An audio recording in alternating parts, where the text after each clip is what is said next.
Hello class, I'm going to go over the Ancient China study guide that you worked on last week, and I want you to make sure you are changing any mistakes you might make and you're listening closely to all the details I'm saying, because I know exactly what you need to know on the test and I want you to be prepared.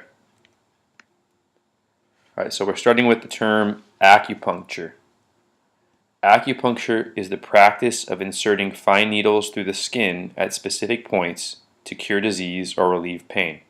Now, within the term acupuncture, there's that term puncture, as in you puncturing the skin, which the needles do. They don't go very far into the skin, but that's a way to help you remember what it means, acupuncture.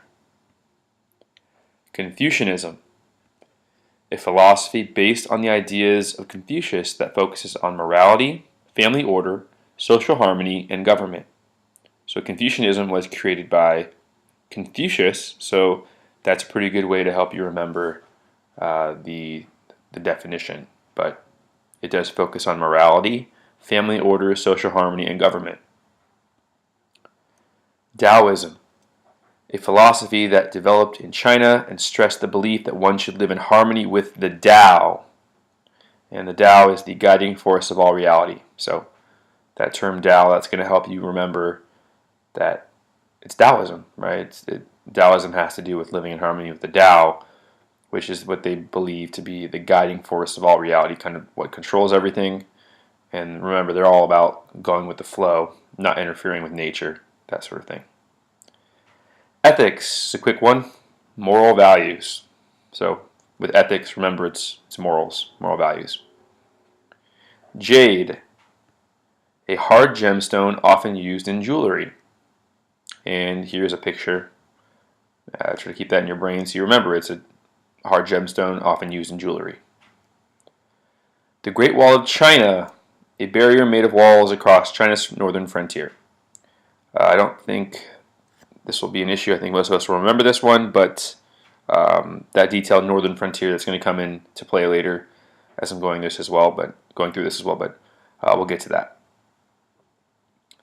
Legalism, the Chinese belief that people are bad by nature and need to be controlled. Now, the reason I underline legal here, I thought, well, if something is legal or illegal, right, it's law. It's telling people what they can and can't do, right? So that would kind of go in line with people being bad and needing to control them, right, with laws and a legal system.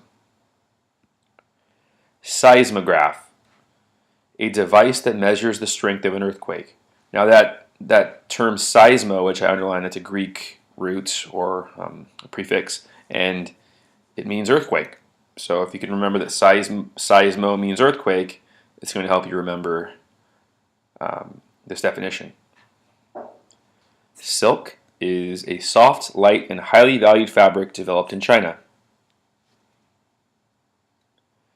The Silk Road is a network of trade routes that stretched across Asia from China to the Mediterranean Sea. Now, I thought underline road, connecting that with trade routes might help, but the Silk Road is a network of trade routes that stretched across Asia from China to the Mediterranean Sea all the way to Rome.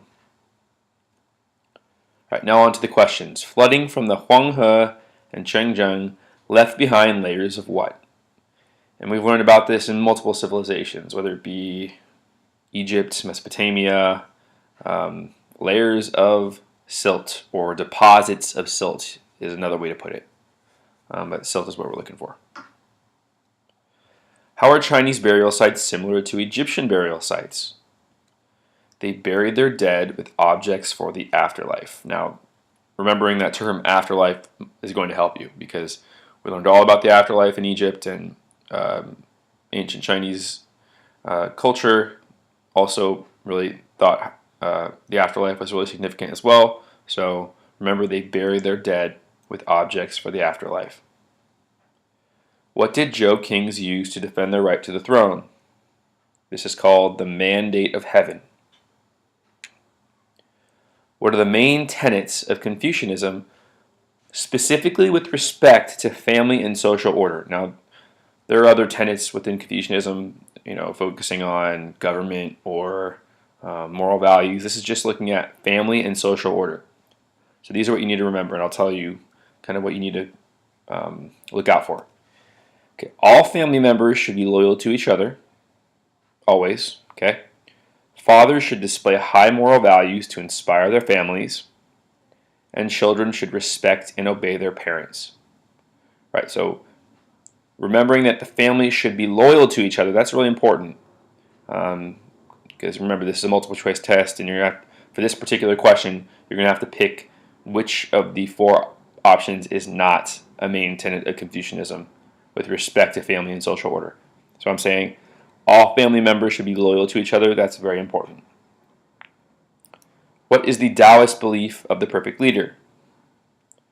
They rule so effortlessly that people do not see or hear from them.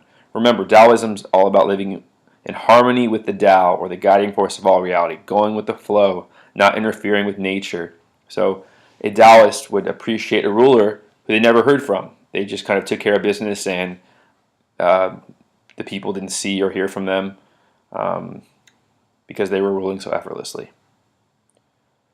Then you have this question, what is the legalist belief of the perfect leader? Now remember, legalism is all about people being bad by nature and needing to be controlled. So that's not going to be the same as Taoism. They're going to be more concerned with this. So they believed rulers should be appointed officials, right? They were given the job that implement strict laws. That's the key words there. Strict laws. They thought the rulers were chosen, they were appointed, and they implemented strict laws because people are bad by nature and need to be controlled. How did Shi Huangdi respond when scholars became upset that he burned books opposing legalism? Now this is probably pretty easy to remember because it's a very horrendous thing, but he buried the scholars alive. Right? He dug a hole, he had his officials dig a hole, throw them in, and bury them. All right, list the policies introduced by Shi Huangdi during his rule.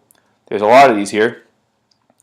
Strong government with strict laws, standard laws, right, all the same. Standard writing system, everyone's using the same writing system. Standard money system, everyone's using the same currency and money. And standard weights, right, so that when you're trading stuff, you're not getting confused by weights.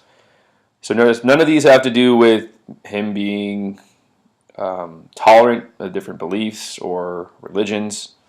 So remember that. He was not tolerant, he was strict, and he forced everyone to do the same things. The Great Wall of China was constructed over many years to keep out primarily which group? Fierce nomadic warriors from the north. Okay, so north of China there were multiple groups, but one of them that we talked about was the Xiongnu. But you just need to remember, fierce nomadic, which means they traveled from place to place in their groups and their family units. Fierce nomadic warriors from the north. From the north. That's going to be a key to help you remember this. Here's a little map. You can see the wall is in the north of China because north of that wall, that's where these nomadic warriors lived, and they were trying to keep them out. Under Emperor Wu Di, how could someone get a good job with the government? By passing an exam on Confucianism. Remember that. Emperor Wu Di was very high on Confucianism, so he believed that if someone could pass an exam on Confucianism, they would be fit to be an official in the government. What percentage of people in China during the Han Dynasty were peasants? Now, if you use your common sense, you could probably come to the conclusion that it's a high number, right? So it's a very high number. 90% of people in China during the Han Dynasty were peasants. So we're poor, probably farmers. In Han society, who was the head of the household? The father, right? The father. Rights between men and women were not anywhere close to being equal, and the father had most of the power. So with a young girl, her father, she would have to listen to her father, and then when she got married, she would have to listen to her husband, right? And then if her husband died, she would have to listen to her sons. So it was always the man. But in this case, the head of household was father. What did the Han Chinese invent by grinding plant fibers into a paste and drying it in sheets? We use this today. Paper. Where did Buddhism come from to China? And then you have to know, what is this an example of? Well, Buddhism came from India, which we learned about in the last unit, and this is an example of diffusion. It's called diffusion, an ideology or a belief spreading from one place to another. How many miles long was the Silk Road? 4,000 miles long. And that wraps it up. So make sure you got all of this in your study guide, and you could always pause and stop as you need to. But thanks.